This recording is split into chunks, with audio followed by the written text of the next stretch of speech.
Wanted to talk to you guys today about diet and hormones. Okay, this isn't going to be all inclusive. I'm only sharing my personal experience that I recently went through with this because um, it's something that's just affected me now for the first time in my life. So I'll give you a quick background if you don't know who I am. I'm an IFBB pro competitor. I've been competing in fitness and figure bodybuilding since 2003. So basically, I've I've done a weight loss transformation, so to speak, every time I get on stage. So I'd say probably, 24 times in my life I've lost weight and got down into competition shape. So you could call me a weight loss expert, particularly with my own body. Every time I go through it, I learn my body and how it is affected by the timing of things and certain foods and all of those details in and out. So before I address hormones, I want to say, if you're thinking that maybe hormones could be causing you weight management issues and an inability to lose weight, I want to first say, if you have not found an effective way to diet, and I don't want to say diet in a restrictive sense, but if you haven't found an effective lifestyle diet and workout and training regimen that you can consistently stick to, that you have used so far to manage your weight, then I wouldn't even consider the hormone statement. This is for people who kind of already have a handle on their weight, but maybe they noticed, hey, things aren't happening like they used to happen or not. So this is the only reason I wanted to address this. So it's for brevity's sake, I'm not going to go into all of those details. But I started my competition diet like I always do, around 12 weeks out. I also started the ketogenic diet. So actually I've been on the keto diet off and on for almost a year, but I decided to use that as my competition prep diet about 6 months ago. So I dieted down with that, with keto diet. I got all the way down to 3.5 weeks out from a competition, when my competition was canceled because of the lockdown due to the pandemic. So I went back into off season and I decided I'll do this show when it's rescheduled. So had it been rescheduled, I got my diet and training aligned. And basically, I try to mostly copy what I did the previous time, as long as it worked that time. And there wasn't that much time between these two. I had a couple of months off, so it's not like it was years later and I was expecting my body to do the same thing. My body mostly responds the same way, and if it doesn't, I know what variables to manipulate to get it to do that. So I set my baseline diet and my training, and I went to work with that. So things weren't responding right away. I was still feeling sluggish and like I was holding weight. My weight wasn't going down. I was gaining some weight. So I adjusted my diet numbers and I increased my cardio.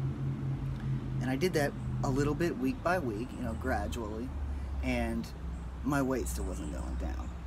I was reshaping my body a little bit, but my stomach area was really sluggish. I was holding a lot of excess water weight there. And I just knew that something wasn't quite right. For the amount of effort I was putting in, the changes should have been happening, because they have happened before with less effort than that. So I decided to look at a couple different things. I decided to look at my diet. You don't have to do dairy when you're on a keto diet, but because of the high fat demands of the keto diet, dairy is one of the easiest way to get fat. So I had dairy in my diet. Now, I didn't notice any physical symptoms of allergies to the dairy, but I know that dairy is one of the top allergenic foods. And when you're talking about food allergies and foods that cause disruption to your digestive system and your gut biome, you don't always present with symptoms. So some people think, oh, if I have an allergy or an issue with a food, I'm going to have stomach cramping or gas, or some kind of like gastrointestinal issue means I have an issue with this food. That's not always true. It can present in other ways. Bloating, yes, is one of the common ways. So there were too many variables for me at this point to say there's 3 or 4 things that I could look at as possible changes. So what I decided to do was to eliminate all the variables that had changed recently and go back to what I knew was tried and true. So I switched off of the keto diet and I went back to a traditional bodybuilding diet. And when I did that, I cleaned up all my food choices. So I took out all dairy, I took out processed meats, and I took out artificial sweeteners, sucralose and aspartame. So now It's either stevia or monk fruit or one of those all natural sweeteners. So I took that, I made that change. Now I made that change last Sunday. So when you look at this picture coming up here, the one on the left in the orange sports bra is the day before I made those changes, and that's when I was feeling pretty bloated and sluggish, and I was weighing about 162, 163 pounds there.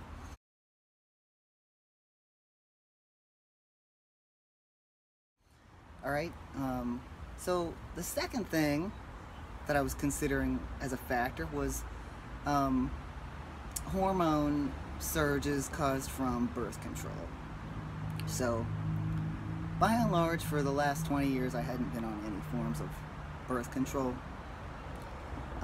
So about 2 years ago, I got the Mirena IUD, which is a low drip estrogen IUD. Now, my doctor told me that that would be better than taking the pill, because he said the pill would cause systemic estrogen, whereas the IUD is localized right there, so it shouldn't affect your body in too many ways other than right there. So he said, give it time, you might spot, you might have symptoms, so this and that. So it took about 6 or 8 months of me having that Mirena IUD for that to level off with hormone fluctuations, you know, spotting every day for 6 months at least.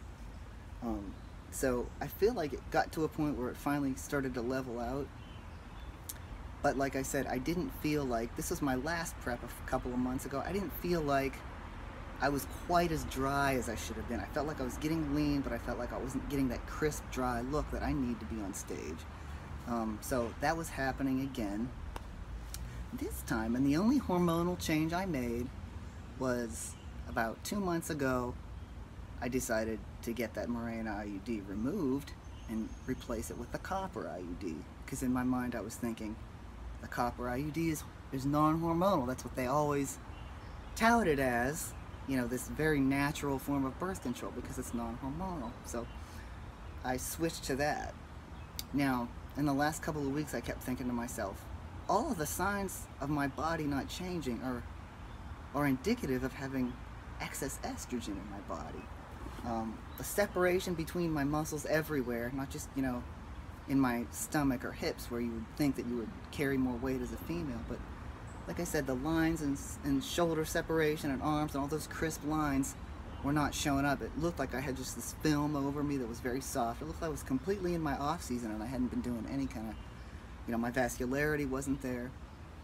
When I did start to lose weight and trim up, I noticed that my upper abs came in, but I had this, you know, long, lower kind of pooch bloat all the time too. So that made me think that maybe hormones were an issue. Now I recalled when I got that copper IUD placed, my practitioner said, now if you get this copper IUD placement, she's like, you gotta know that it's going to cause you to have stronger periods. They're probably gonna be heavier and longer, and your PMS symptoms will also be stronger. Are you okay with that? And I was like, well, yeah, I need birth control. And you know, what else am I gonna do? At that point, I was still thinking, it's not hormonal, it's gonna be great. You know, this is gonna solve my problem. So, like I said, about 2 months ago, I got that. And just recently, I was thinking to myself, you know what? Why would she have told me that the copper IUD would cause me to have stronger symptoms in those areas if it was non-hormonal? That didn't make any sense. So I did a little bit of independent research, and I found some studies done in rats where they gave rats the copper IUD and their estrogen and their progesterone skyrocketed. And then I also read this woman who wrote a blog. She had a personal account of her situation with it. So I thought, I'm just done trying to figure out these hormones with these birth control forms. They're just irritating, so I'm just gonna get it removed. So last Wednesday I had it taken out. So the picture that I posted in the after, all right, I took that this morning.